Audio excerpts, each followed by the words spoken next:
锦衣之下番外一下第370章，小猫一样乖巧。他以前的风流韵事，那是从来不与大人说，说什么说了指不定会被大人一口真咬那种。陆毅这般站在他跟前，夜色衬得他脸更黑了。他分外无辜，声音又娇又大，大人都是往事风流，年纪小不懂事，何必追之过深呢？那负手而立的人像是在哄骗小动物，你说要教岑服，我怕你把他带坏。金夏歪了歪脑袋，要说也能说，选择性说就好，他只说怎么追，不说追谁不就好了吗？要追姑娘家，首先重中之重，你要长得好看。陆毅十分简单粗暴，但他笑了，言之有理。金夏看陆毅性子很好的样子，这才坐起来与陆毅好好说，看上了，想办法说话，要姑娘家认识你才行。认识后，那得想办法靠近，摸头捏脸牵手拥抱，要假装不经意之间，莫要吓坏人家小姑娘，要知晓心意，要进退有度，还要会说情话。金夏噼里啪啦列举了一堆，忽而不知死活看向陆毅，不能像大人那样连姑娘家死活都不管了。陆毅皱眉，细细回想过往，你说的我都做到了。金夏，那不是我先动手的吗？他见面就扒拉陆毅了，帮他洗件衣裳，还被大洋笑，知道是自己先动手了。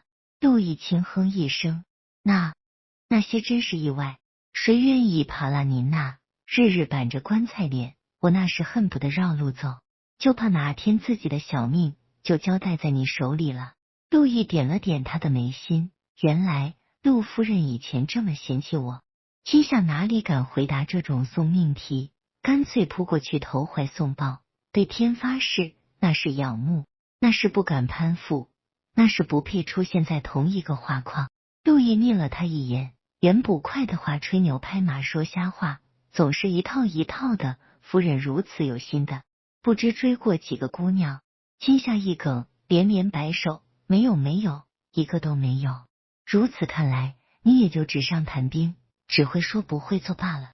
金夏不能忍，激将法谁能忍？他是不敢说自己勾搭过多少姑娘，但他能凭着方法论将陆毅拿下。追姑娘他是一套一套的，不知这对大人管不管用。金夏做事站起来，逍遥椅便摇摇晃晃的，陆毅顺势扶了把，还踩住脚板不让椅子摇晃，找摔吗？以及不要穿鞋踩到椅子上可成。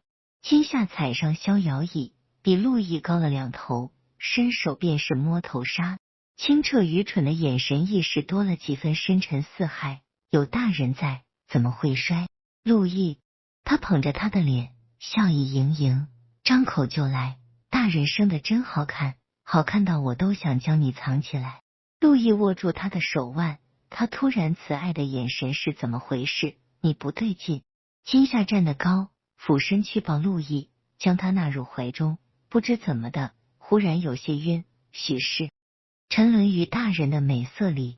陆毅顺势搂住金夏的腰，脑袋都被他摁到他的胸襟中，微红的耳正好贴在他的心口，听到他的心跳。他收敛心神，别扯开话题，夫人到底追到过几个？夏也表示，他现在就在追，大人可不比那些花姑娘漂亮多了。我空有一身本领，奈何本身就是个姑娘，哪能真折到那些娇美的花儿？相好罢了，逢场作戏，一个两个嫁人都比我积极，抛弃我的时候毫不留情。他松开陆毅，抬起他的下巴，眼中是隐晦的深情，像极了骗小姑娘的公子哥。旁人都是过眼云烟，只有大人是繁华背后的归处。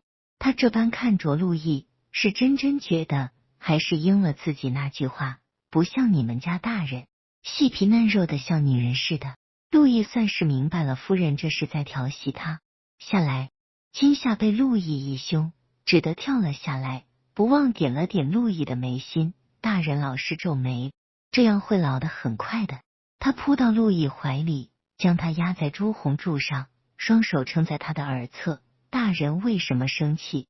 他更进一步，手肘撑在柱上，眼底是秋水连连。要怎么样，小美人才能消气呢？陆毅懂了，此刻的金夏多了份爷们的锐意进去。他眼眸一迷，忽然捏住金夏脸颊，虎口贴着他的下颚，不由分说将他往拽过来，吻上去。金夏猝不及防，这追姑娘时未曾遇过反攻的。陆毅扣住金夏的腰，顺势一转，便将她抵在朱红柱上。金夏本是要将陆毅推开，却是不自觉抓紧陆毅的衣襟。大人再不松开，他就站不住了。陆毅松开金夏，两人都是微微的喘。他撑在他的耳侧，你才是我的姑娘，所以别拿对付姑娘那一套对付他。是他先做梦的，某人是一点都不自知。金夏抿唇，尽是酥麻，这算什么？大人反之吗？混蛋！忍不住骂了句，